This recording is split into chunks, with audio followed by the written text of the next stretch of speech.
The crew of Ark 1 is violently thrust into consciousness far earlier than planned, jolted awake by a catastrophic event that causes severe damage to their spacecraft. With chaos erupting all around them, the crew scrambles to understand what happened and how to survive. The sudden loss of their commander in the disaster throws the ship into immediate uncertainty. In the aftermath, 3 lieutenants, Sharon Garnett, James Bryce, and Spencer Lane, are forced into reluctant leadership roles, each with their own ideas about how to move forward. The survival of over 100 lives now rests on their shoulders, even as vital systems begin to fail. With food and oxygen supplies rapidly dwindling, the crew quickly realizes that their situation is far worse than it initially appeared.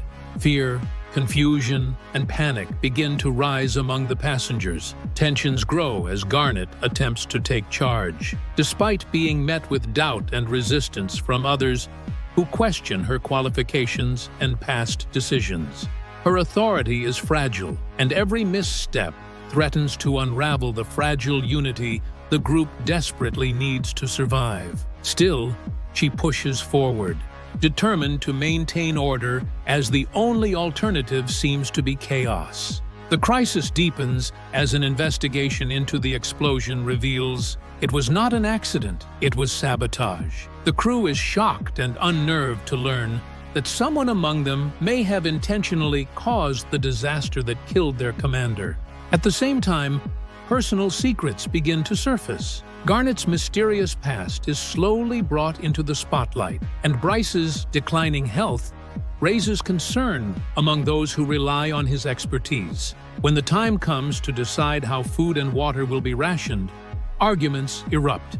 Bryce volunteers for a hazardous mission to repair the water recycling system, one that could save everyone or cost him his life. As the propulsion system begins to fail, Ark 1 faces the grim possibility of drifting helplessly in deep space. An EVA mission is hastily organized, sending a small team outside the ship to conduct emergency repairs. The dangers of spacewalks weigh heavily on everyone, but the repairs must be done. Under such pressure, bonds form and fractures deepen among the crew. Bryce's illness becomes harder to conceal, and his strength is visibly waning. Meanwhile, Garnet is still learning what it truly means to lead when nobody is fully behind her. And every choice comes with unintended consequences. More truths begin to emerge when it is discovered that the crew was never supposed to be awake yet. The stasis pods were programmed for a later activation, but the explosion forced an early revival. This revelation changes everything.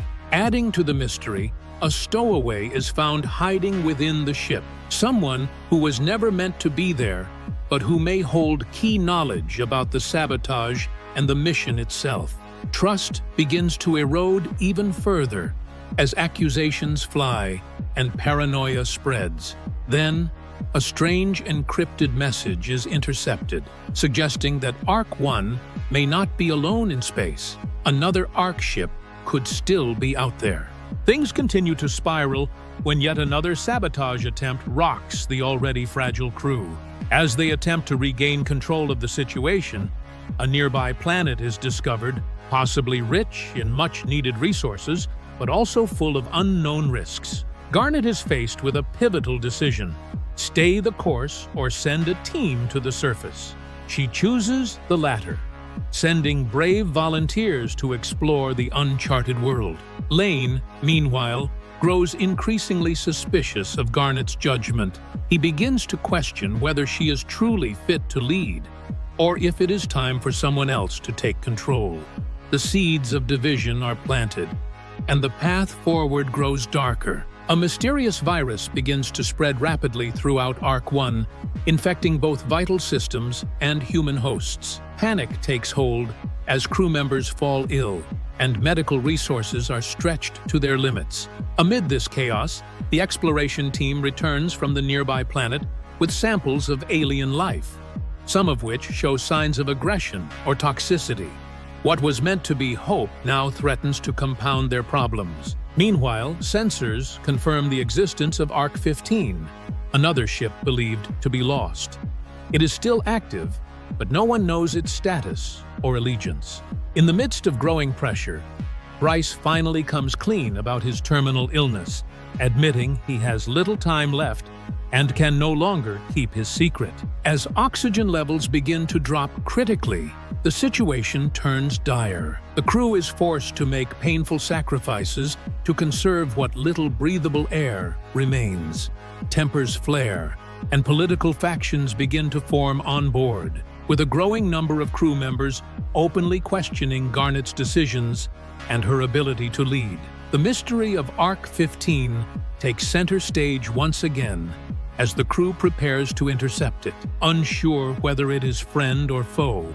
At the same time, the stowaway's identity is fully revealed. She is not just a survivor. She is on a mission of her own, sent by unknown actors, with objectives that may threaten everything Arc 1 has been working toward. The tension reaches a boiling point as a desperate rescue mission is launched to recover a lost exploration team stranded during their surface mission. Every moment counts as their lives hang in the balance. While this mission unfolds, the Ark receives its first direct communication from Arc 15, a cryptic signal that raises more questions than answers. Mutiny brews in the shadows, with a group of crew members demanding a vote to replace Garnet as commander. Spencer Lane, caught in the middle, makes a bold and dangerous move, one that could either reaffirm his loyalty or expose his true intentions. No one is sure which. Disaster strikes when the Ark collides with space debris, resulting in more casualties and widespread damage to the ship's already fragile systems. In the chaos, Garnet finally identifies the saboteur, someone she trusted deeply, whose betrayal cuts to the core. With morale in shambles, the crew manages to decode a long-awaited message from Earth. What they discover is chilling. Earth may no longer be habitable. The home they left behind might already be gone. As survival becomes a race against time, Bryce, whose illness has progressed severely, volunteers for a suicide mission to repair a crucial system manually. One last act of sacrifice to give the rest a chance. In the season's dramatic climax, Arc 15 is revealed to be fully operational and thriving under a militarized regime. The ship is no longer guided by the original mission, but by its own hardened philosophy of survival at all costs. Garnet faces the greatest challenge of her leadership as she negotiates a tense standoff with Arc 15's formidable commander. With survival hanging by a thread, Arc 1 prepares to land on a potentially habitable planet that could be humanity's last hope. However, the season ends on a chilling cliffhanger. Was Earth really destroyed? Or is the truth even more horrifying? And more importantly, can humanity still find a future among the stars?